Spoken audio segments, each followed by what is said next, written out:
আমাদের যে বিষয়টা আমরা যে নাটকে দেখলাম, ত্রয়োদশ জাতীয় সংসদ নির্বাচনে ভোটের লড়াইয়ে ৮৬ জন ছিলেন নারী প্রার্থী, যাদের মধ্যে ৬৭% কর্মজীবী, যার মধ্যে মাত্র ৭ জন নারী নিজ আসনে বিজয়ী হয়েছেন।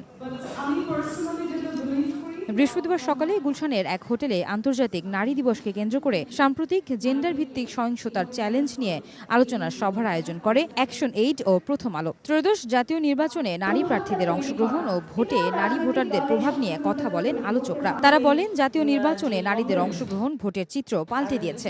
আরেকটি দল ধর্মের নাম বলে তাদের সেই দুর্বলতার, তারা যে ভালনারেবল, সেটা সুযোগটা নিয়ে তাদেরকে আরো মনে হয় ঘরের ভিতরে ঢুকিয়ে দেওয়ার ব্যবস্থা করেছিল। আমাদের সমাজ আসলে নারী পুরুষ দেখে বৈষম্য করে না, সমাজটা একটা পাওয়ার স্ট্রাকচারের উপরে গঠিত হয়। সেখানে যার হাতে ক্ষমতা থাকে তাকে জবাবদিহির আন্ডারে আনার সুযোগ সমাজের হাতে কম থাকে।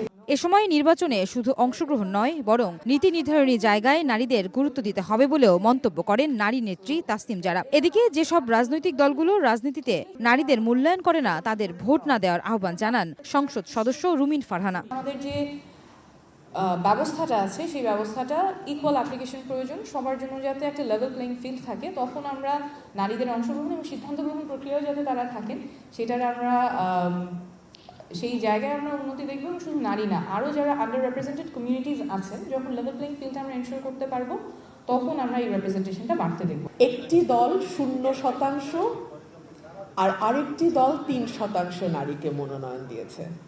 যেই দলটি 3% নারীকে মনোনয়ন দিয়েছে, সেই দলেরই একজন অত্যন্ত ইনফ্লুয়েন্সিয়াল নেত্রী বলেছেন যে এই নারীদের মনোনয়নগুলো পুরুষ কোটার মনোনয়ন। আরেকটা আবেদন আছে, দলগুলো যারা নারীদেরকে মনোনয়ন দেয় না, যারা অর্গানিক নারী পলিটিশিয়ানদের জন্য কোনো জায়গা রাখে না, তাদেরকেও আপনারা ভোট দেবেন না। পরিবার যদি নারীর প্রতি বৈষম্য না করে, তবে সে নারী মেরুদণ্ড সোজা করে বাঁচতে পারে বলেও মন্তব্য দেন বক্তারা। এই জায়গাটাতে যদি নারী গুরুত্ব, আয়েশা সিদ্দিক সামিয়া, সময় সংবাদ, ঢাকা। অনেক কাজ করেছেন মাঠ।